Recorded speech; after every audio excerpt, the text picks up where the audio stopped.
There was a drenching downpour in Puerto Cortés. Rain drummed on the roof of the little metal shed beside the airfield. Dripping wet, Thorne stood and waited while the Costa Rican official went over the papers, again and again. Rodriguez was his name.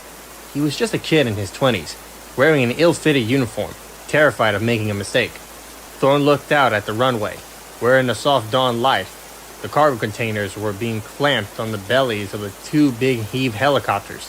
Eddie Carr was out there, in the rain with Malcom, shouting at the workmen to secure the clamps. Now, Senor Thorne, according to this, your destination is Isla Sorna. That's right. And your containers have only vehicles? Yes, that's right. Research vehicles. Sorna is a primitive place. There's no patrol, no supplies, not even any roads to speak of. Have you been there? Myself, no. People have no interest in this island. It was a wild spot. Rock and jungle. There is no place for a boat to land, except in various weather conditions. For example, today one cannot go there. I understand, Thorne said. I just wish that you will be prepared for the difficulties you will find there. I think we're prepared. Are you taking adequate patrol for your vehicles? Why bother to explain? Yes, we are. And there are just 3 of you. Dr. Malcom, yourself, and your assistant, Senor Carr? Correct. And you're intended to stay at least in 1 week? That's correct. More like 2 days. With any luck, we expect to be off the island sometime tomorrow. Well, is there a problem? Thorne said, glancing at his watch. No problem, senor. Your permits are signed by the Director General of Biological Preserve. They are in order. Rodriguez hesitated. But it's very unusual that such a permit will be granted at all. Why is that? I do not know the details, but there are some troubles on one of the islands a few years ago. And since then, the Department of Biological Preserve have closed all the Pacific Islands to tourists. We're not tourists, Thorne said. I understand that, Senor Thorne. Out on the runway, the containers clamped locked in place, and the containers lifted off the ground. Very well, Senor Thorne, Rodriguez said finally, stamping on the papers. I wish you good luck. Thank you, Thorne said. He tucked the papers in his pocket, ducked his head against the rain, and ran back out in the runway. 3 miles offshore, the helicopters broke through the coastal cloud layer into the early morning sunlight. From the cockpit of the lead hoy, Thorne could look up and down the coast. He saw 5 islands at various distance offshore, harsh rocky pinnacles rising out of rough blue sea. The islands were each several miles apart, undoubtedly part of an old volcanic chain. Which is Sorna? We call them the 5 Deaths. Isla Muerta, Isla Matanceros, Isla Pena, Isla Tacaño, and Isla Sorna, which is the big one farthest north. Have you been there? No, senor, but I believe there will be a landing site. How do you know? Some years ago, there were some flights there. I have heard the Americans would come and fly there sometimes. Not German? No, there have been no Germans since... I do not know. The World War. There were Americans that came. When was that? I'm not sure. Perhaps 10 years ago. To the local people, these islands are not happy places. They say no good comes from here, but they do not know.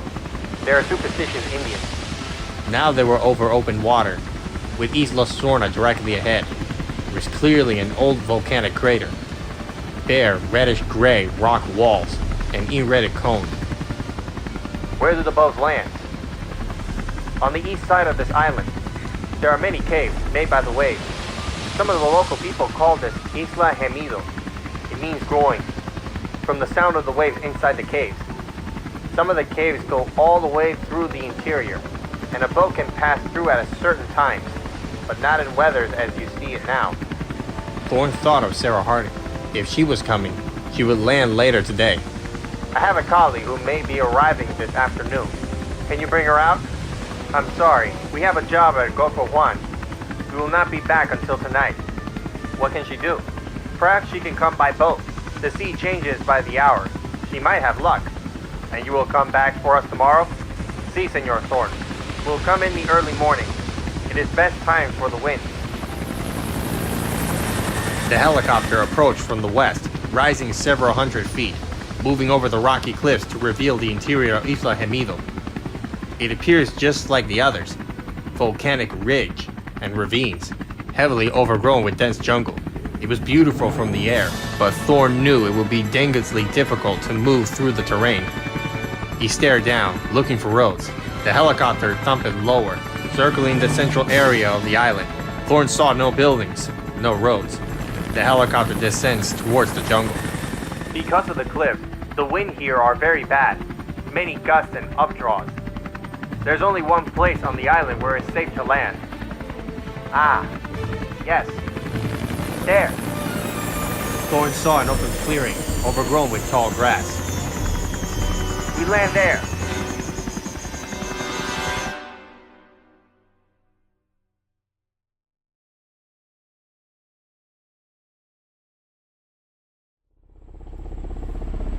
Eddie Carr stood in the tall grass of the clearing, turning away from the flying dust as the two helicopters lifted off the ground and rose into the sky. In a few moments, there were small specks. Their sounds faded. Eddie shaded his eyes as he looked upward. When they're coming back? Tomorrow morning, Thorne said. We'll have found Levine by then. At least we'd better, Malcom said. And then the helicopters were gone, disappearing over the high rim of the crater. Eddie stood with Thorne and Malcom in the clearing, enveloped in the morning heat and deep silence on the island. Kinda creepy here, Eddie said, pulling his baseball cap down lower over his eyes. At the same time, he hadn't counted on anything like this. Looking around him at the clearing, Eddie was an urban kid, accustomed to action of the city, the honk of horns and the rush of traffic. This desolate silence made him uneasy. Come on, Thorne said, putting a hand on his shoulder. Let's get started. They turned to the cargo containers left by the helicopters. They were sitting a few yards away in the tall grass. Can I help? Malcom said, a few yards away. If you don't mind, no. We better unpack these ourselves. They spent half an hour unbolting the rear panels, lowering them to the ground and the entire container. After that, they took only a few minutes to release the vehicles. Eddie got behind the wheel of the Explorer and flicked on the ignition. How's your charge? Full, Eddie said. Batteries okay? Yeah, seems fine. Eddie was relieved. He had supervised the conversions of these vehicles to electrical power, but it was a rush job, and they hadn't had time to test them thoroughly afterward. And though it was true that the electrical cars employed less complex technology than the internal combustion engine, that chuggy relic of the 19th century, Eddie knew that taking untested equipment into the field was always risky, especially when that equipment also used the latest technology. Eddie had two particular areas of concern. One was the black photonic panels, with their rows of octangular silicone waffles mounted on the roof and the hood of the vehicles. These panels were efficient, and much less fragile than the older photon voltas. Eddie had mounted them with a special vibration dampened unit of his own design, but the fact remained if these panels were injured in any way, they would no longer be able to charge the vehicles or run the electronics. All their systems would stop dead. His other concern was the batteries themselves, but they were still experimental, which to Eddie was just polite word for unreliable. Eddie had argued for backups. He had argued for a little gasoline generator just in case. He had argued for lots of things, and he had always been voted down. Under the circumstances, Eddie did the only sensible thing. He built in a few extras and didn't tell anybody about it. He was pretty sure Thorne knew he had done that. But Thorne never said anything, and Eddie never brought it up. But now that he was here, on this island in the middle of nowhere, he was glad he had. Because the fact was, you never knew. Thorne watched as Eddie backed the Explorer out of the container and into the high grass. Eddie left the car in the middle of the clearing, where the sunlight would strike the panels and top up the charge. Thorne got behind the wheel of the first trailer and backed it out. And once it was on the grass, there was hardly any sound at all. Thorne climbed out and linked up the two trailers, locking them together with a flexible steel accordion connector. Finally, he turned to the motorcycle. It too was electrical. Thorne rolled it to the rear of the Explorer, lifted on the breakers, hooking the power cord into the same system that ran the vehicle, and recharged the battery.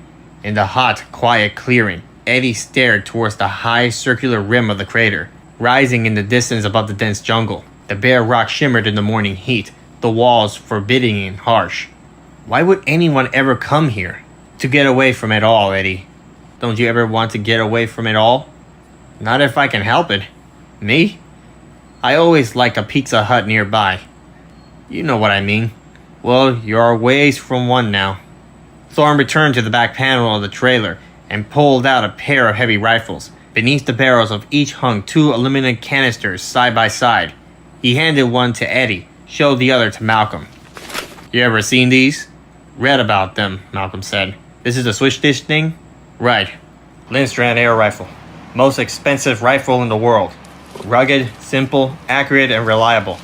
Fires a subsonic Fluger impact delivering dart, containing whatever compound you want. We loaded it in Hans venom of Conus peperassus, the Sansi cone shell. It's the most powerful neurotoxin in the world. Acts within a 2,000th of a second. It's faster than a nervous conducting velocity. The animals go down before it feels the brick of the dart. Lethal? No screwing around here. Just remember, you don't want to shoot yourself in the foot with this, because you'll be dead before you realize you pulled the trigger. Is there an antidote? No. But what's the point? There'd be no time to administer it if there was. That makes things simple, Malcom said, taking the gun. Just thought you ought to know. Eddie, let's get going. Eddie climbed into the Explorer. Thorne and Malcom climbed into the cab of the trailer. A moment later, the radio crackled. You putting up the database, Doc? Right now, Thorne said. He plugged the optical disc into the dashboard slot. What good is that? Malcom said. Just wait. It's a system. Let's go into some data. Data from what? Radar. Pretty slick, Malcom said. But to Thorne, he seems tense. I've got it. He can see the same thing? Yes, on his dashboard. But I don't have GPS. Is it working? You guys, give it a minute. It's reading the optical. Way stations are coming up. Okay. I got it. Looks like a road leading out of the clearing to the north. That's where we're going? I'd say so, Thorne said. According to the map, the road twisted several miles across the interior of the island before finally reaching a place where all the roads seems to meet. That was the suggestion of the buildings there, but it was hard to be sure. Okay, Doc. Here we go. Eddie drove past him and took the lead. Thorne stepped on the accelerator and the trailer hummed forward, following the Explorer. Beside him, Malcom was silent, flitting with a small notebook computer on his lap. He never looked out the window. In a few moments, they had left the clearing behind and were moving through the dense jungle. Thorne's panel lights flashed, the vehicle switching to its batteries. There wasn't enough sunlight coming through the trees to power the trailer anymore. They drove on. How you doing, Doc? You holding charge? Just fine, Eddie. He sounds nervous, just worried about the equipment. The hell, I'm worried about me. After about 10 minutes, they came to a small stream with muddy banks. The Explorer started across it, then stopped. Eddie got out, stepping over the rocks in the water, walking back. What is it? I saw something, Doc. Thorne and Malcom got out of the trailer and stood on the banks of the stream. They heard distant cries of what sounded like birds. Birds? Thorne said. Malcom shook his head no. Eddie bent over and plugged a strip of cloak out of the mud. It was dark green, Cortex, with a strip of leather swinging along the edge. That's from one of our expedition packs. The one we made for Levine? Yes, Doc. You put a sensor on the pack? Thorne asked. They usually sweated location sensors inside their expedition packs. Yes. May I see that? Malcom asked. He took the strip of cloth and held it up to the light. He fingered the torn edge thoughtfully. Thorne unclipped a small receiver from his belt. It looked like an oversized pager. He stared at the liquid crystal let out. I'm not getting any signal. Eddie stared at the muddy banks. He bent over again. Here's another piece of cloak. And another. Seems like the pack was ripped into shreds, Doc. Another bird cry floated towards them, distant, unwealthy. Malcom stared off in the distance, trying to locate its source. Uh-oh. We have company. There were a half-dozen bright green lizard-like animals standing in a group near the trailer. They were about the size of chickens, and they were chirping animatedly. They stood upright on their hind legs, balancing with their tails straight out. When they walked, their heads bobbled up and down in nervous little jerks, exactly like a chicken. And they made a distinctive squealing sound, very reminiscent of a bird. Yet they looked like lizards with long tails. What is that? A salamander of conversions? The little green lizard stood and watched. Several more appeared from beneath the trailer, and from the foliage nearby. Soon, there were a dozen lizards, watching and chirping. Compies, Malcom said. Proconsagophus triassicus is the actual name. You mean these are? Yes, they're dinosaurs. I didn't know they came so small. Dinosaurs were mostly small, Malcom said. People always think they were huge. But the average dinosaur was the size of a sheep or a small pony. They looked like chickens. Yes, very bird-like. Is there any danger? Not really, Malcom said. They're small scavengers like jackals. They feed on dead animals, but I wouldn't get close. Their bite is mildly poisonous. I'm not getting close. They're giving me the creeps, like they're not scared. I imagine it's because there haven't been any human beings on this island. These animals don't have any reason to fear men. Well, let's give them a reason. Weird. You notice that smell? Yes, Malcom said. They have a distinctive odor. Rotten is more like... They smell rotten. Like something dead. And you ask me, it's not natural. Animals that don't show fear like that. What if they have rabies or something? They don't. How would you know? Because only mammals carry rabies. But even as he said it, he wondered if that was right. Warm-blooded animals carry rabies. Were the compies warm-blooded? He wasn't sure. There was a rustling sound from above.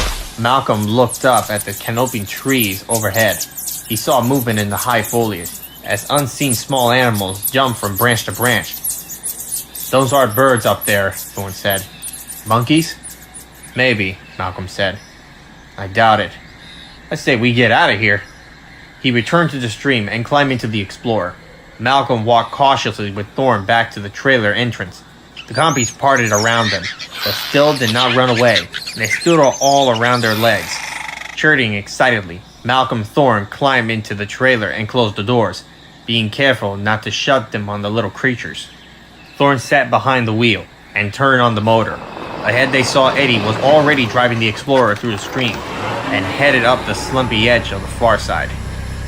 The, Proconsul whatever. They're real, are they?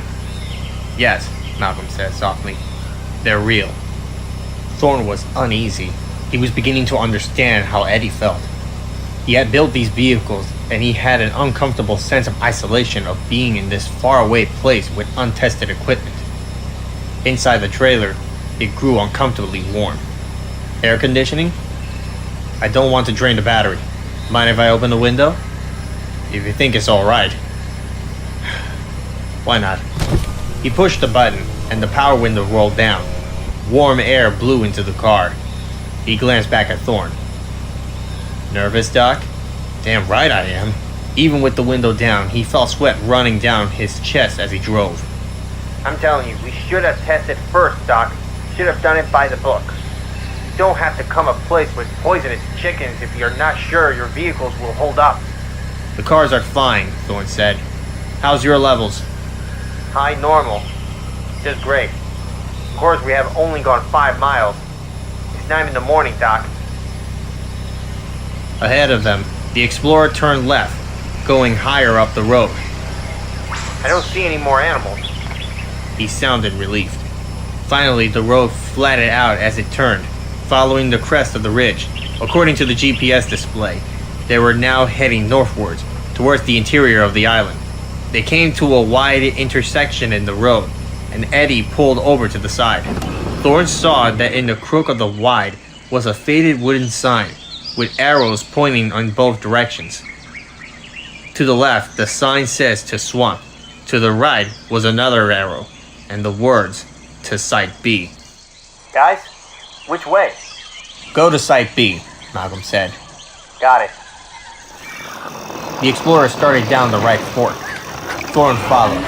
Off to the right, Sulphurous yellow steam issued from the ground, bleaching the nearby foliage white.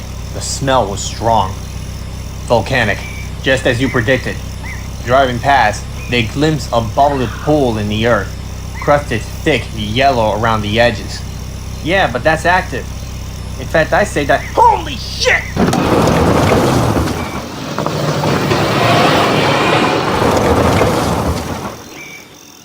Eddie, for Pete's sake, will you— But Eddie wasn't listening. He was staring straight forward, his mouth wide open. Thorne turned to look. Directly ahead, the tree along the road had been beaten down, creating a gap in the foliage. They could see all the way from the ridge road across the entire island to the west, but Thorne hardly registered the panoramic view, because all he saw was a large animal, the size of a hippopotamus, ambling across the road. Except it wasn't a hippopotamus. This animal was pale brown, its skin covered with large pepper-like scales. Around its head, it had a curvy bony crest, and rising from this crest were two blunted horns. A third horn protruded above its snout. You know what that is? That's a triceratops, Malcom said. A young one by the looks of it. Must be, Eddie said. Ahead of them, a much larger animal now crossed the road. It was easily twice the size the first. Its horns were long, curving, and sharp. Because that's his mom. A third triceratops appeared, then a fourth. There was a whole herd of creatures, ambling slowly crossing the road. They paid no attention to the vehicles as they crossed, passed through the gap, and descended down the hill, disappearing from view. Only then were the men able to see through the gap itself. Thorne had a view across the vast, marshy plain, with the Brown River curving through the center. On either side of the river, animals grazed. There was a herd of perhaps 20-meter-sized dark green dinosaurs to the south, their large heads intimately poking up above the grass along the river. Nearby, Thorne saw 8 duck-billed dinosaurs with large tube-like crests rising above their heads. They drank and lifted their heads, honking mournfully. Directly ahead, he saw a lone stegosaur with its curved back and its vertical rows of plates. The Triceratops herd moved slowly past the stegosaur, which paid no attention to them. And to the west, rising above the clump of trees, they saw dozens long, graceful necks of apatosaurs, their bodies hidden by the foliage that had lazily ate. It was a twinkling scene, but it was a scene from another world. Doc, what is this place?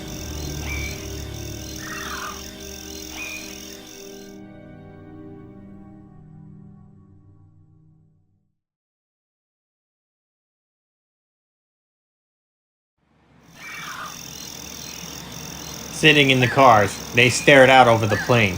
They watched the dinosaurs move slowly through the deep grass. They heard the soft cry of the duckbills. The separate herds moved peacefully beside the river. So what are we saying? This is a place that got bypassed by evolution?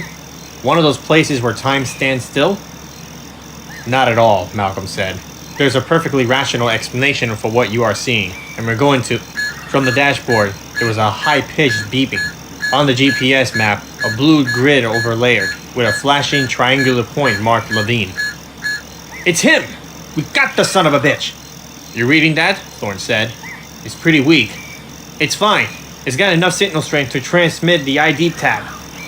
That's Levine, alright. Looks like it's coming from the valley over there. He started the Explorer, and it lunged forward up the road. Let's go. I want to get the hell out of here. He put the trailer in gear and followed behind. The impenetrable jungle closed in around them again, closed and hot. The trees overhead blocked nearly all the sunlight. As he drove, he heard the beeping becoming irregular. He glanced at the monitor, saw the flashing triangular was disappearing, then coming back again. Are we losing him, Eddie? Thorne said. Doesn't matter if we do. We've got a location on him now, and we can go right there. In fact, it should be just down this road here. Right past this guardhouse or whatever it is, dead ahead. Thorne looked past the Explorer and saw a concrete structure and tilted steel road barrier. It did indeed look like a guardhouse. It was in disrepair and overgrown with vines. They drove on, coming to a paved road. It was cleared to the foliage on either side at once, being cut far back, 50 feet in either side. Pretty soon, they came to a second guardhouse and a second checkpoint. They continue on another 100 yards, the road still curving slowly along the ridge. The surrounding foliage became sparser. Through gaps in the ferns, Thorne could see wooded outbuildings, all painted identical green. They seemed to be utility structures, perhaps sheds for equipment. He had the sense of entering a substantial complex. And then, suddenly, they rounded a curve and saw the entire complex spread out below them. It was about a half a mile away.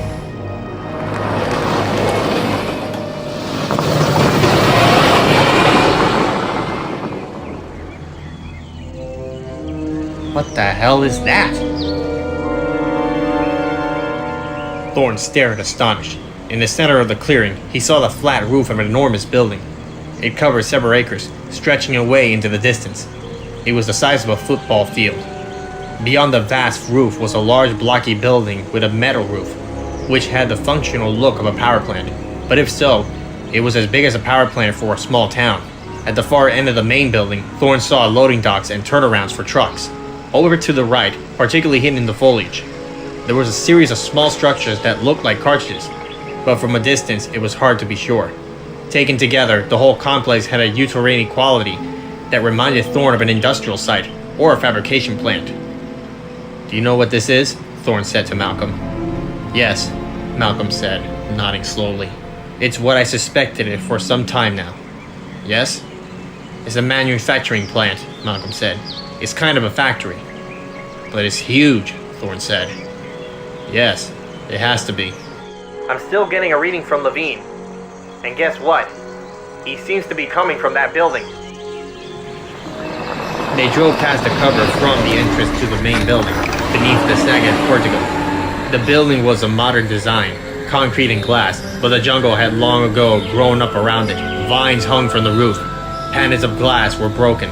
Ferns sprung between cracks in the concrete. "Eddie, got a read?" "Yeah. Inside." "What do you want to do?"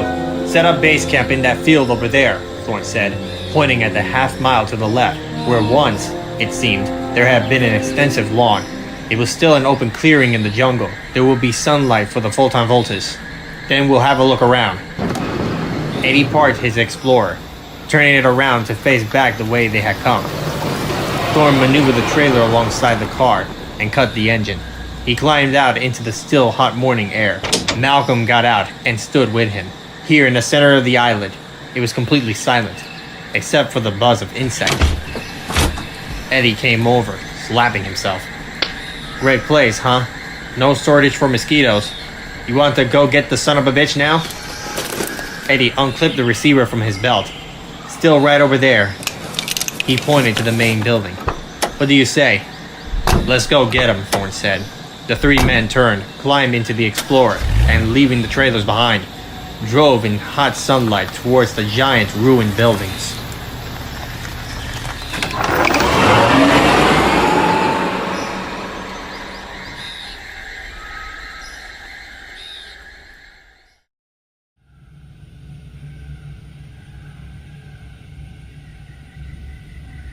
Inside the trailer, the sound of the car engine faded away, and there was silence. The dashboard glowed. The GPS map remained visible on the monitor, the flashing X marking their position. A small window in the monitor titled Active Systems indicated the battery charge, photovoltaic efficiency, and usage over the past 12 hours. The electronic readouts all glowed bright green. In the living section, where the kitchen and beds were located, the recirculating water supply in the sink gurgled softly.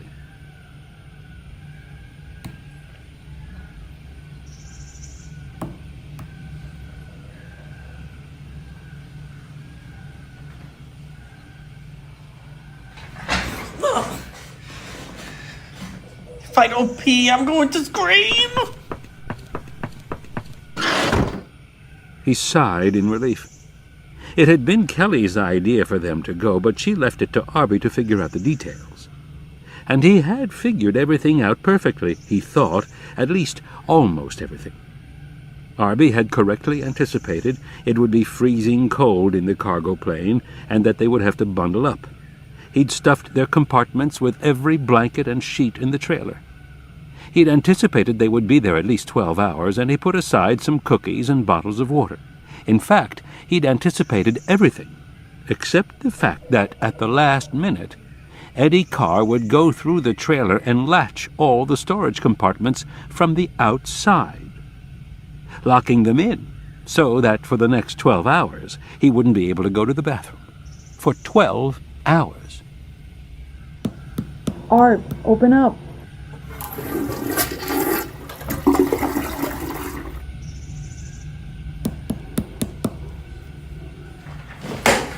Hey, Kel, we made it. I have to go. We did it. We're here. Just a minute, Arb, okay? For the first time he looked out the window of the trailer. All around them was a grassy clearing, and beyond that the ferns and high trees of the jungle. And high above the tops of the trees he saw the curving black rock of the volcanic rim. So this was Isla Sorna, all right. All right.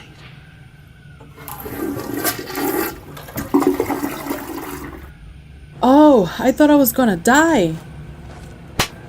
By the way, how'd you get your door unlatched? Credit card. You have a credit card? My parents gave it to me for emergencies. And I figured this was an emergency. Why would you? Arby wasn't always clear about the right thing to do around people. Everyone treated him so weird anyway, because he was younger, of course, and because he was black. And because he was what the other kids called a brainer. He found himself engaged in a constant effort to be accepted, to blend in. Except he couldn't. He wasn't white, he wasn't big, he wasn't good at sports, and he wasn't dumb. Most of his classes at school were so boring Arby could hardly stay awake in them. His teachers sometimes got annoyed with him, but what could he do? School was like a video played at super slow speed. You could glance at it once an hour and not miss anything. And when he was around the other kids, how could he be expected to show interest in TV shows like Melrose Place, or the San Francisco 49ers, or the Shaq's new commercial? He couldn't. That stuff wasn't important. But Arby had long ago discovered it was unpopular to say so. It was better to keep your mouth shut, because nobody understood him except Kelly. She seemed to know what he was talking about most of the time. And Dr. Levine. At least the school had an advanced placement track, which was moderately interesting to Arby. Not very interesting, of course, but better than the other classes. And when Dr. Levine had decided to teach the class, Arby had found himself excited by school for the first time in his life. In fact... So this is Isla Sorna, huh? Yeah, I guess so. You know, when they stopped the car earlier, could you hear what they were talking about? Not really. All the padding. Me neither. But they seemed pretty worked up about something. Yeah, they did. It sounded like they were talking about dinosaurs. Did you hear anything like that? No, Kel. Because I thought they did. Come on, Kel. I thought Thorne said Triceratops. Kel, dinosaurs have been extinct for 65 million years. I know that. Do you see any dinosaurs out there?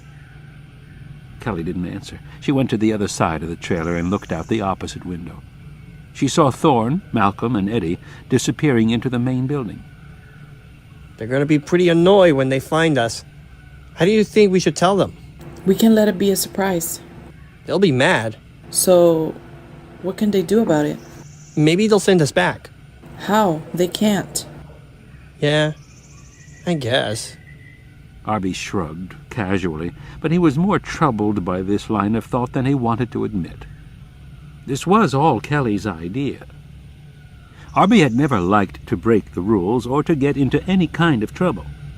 Whenever he had even had a mild reprimand from a teacher, he would get flushed and sweaty.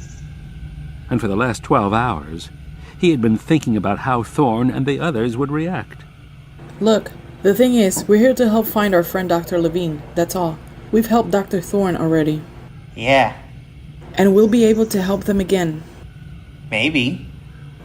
I wonder what they have to eat here. You hungry? Starving. So, what you want? What's in there? Come and look. I'm not your stupid housekeeper. Okay, take it easy. Will you expect everybody to wait for you? I do not. You're such a brat, Arby. Hey, what's the big deal? Take it easy. You're nervous about something. No, I am not. You don't want that. Yes, I do. It's tuna salad. Arby hated tuna salad. He put it back quickly, looked around again. That's turkey on the left, in the bun. Thanks. No problem. Sitting on the couch, she opened her own sandwich, wolfed it down hungrily. Listen, at least I got us here. He said, unwrapping his own carefully. He folded the plastic neatly, set it aside.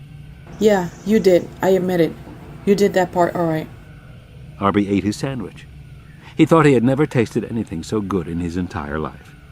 It was better even than his mother's turkey sandwiches. The thought of his mother gave him a pang. His mother was a gynecologist and very beautiful. She had a busy life and wasn't home very much, but whenever he saw her, she always seemed so peaceful. And Arby felt peaceful around her, too. They had a special relationship, the two of them.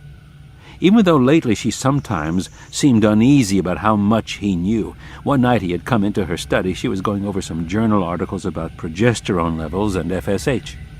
He looked over her shoulder at the columns of numbers and suggested that she might want to try a nonlinear equation to analyze the data.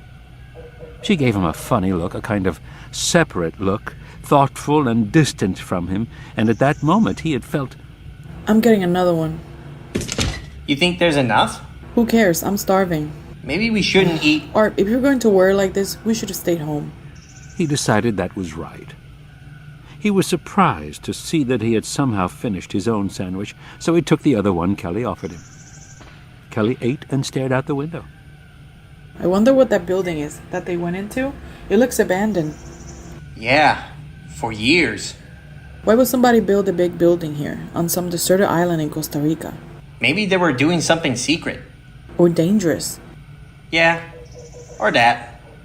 I wonder what they were doing. Sure, it's a big place, huh? That's weird. What is? Look out there. The building is overgrown, like nobody's been there for years and years. And this field is all grown up too. The grass is pretty high. Yes. But right down there, there's a clear path.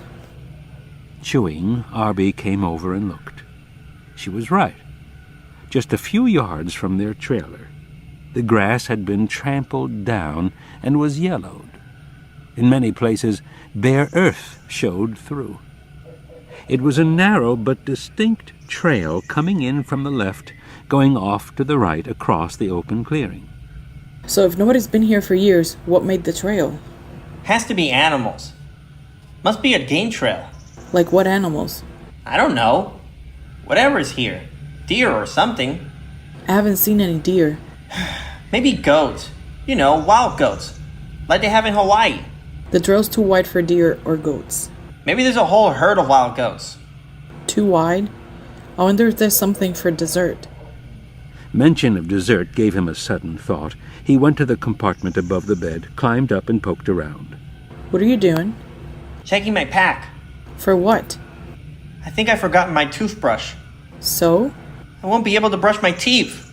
Be daring. Live a little. Maybe Dr. Thorne has an extra one. He came back and sat down on the couch beside Kelly. She folded her arms across her chest and shook her head. No dessert? Nothing. Not even frozen yogurt. Adults, they never plan right. Yeah, that's true. Want to go outside? Wake us up. We should probably wait here. If I do, I'm afraid I'll go to sleep. Arby shrugged. Sleep was overtaking him fast. He went back to the living compartment and crawled onto the mattress beside the window. Kelly followed him back. I'm not going to sleep. Fine, Kel. His eyes were heavy. He realized he couldn't keep them open. But maybe I'll just lie down for a minute. He saw her stretch out on the bed opposite him, and then his eyes closed, and he was immediately asleep.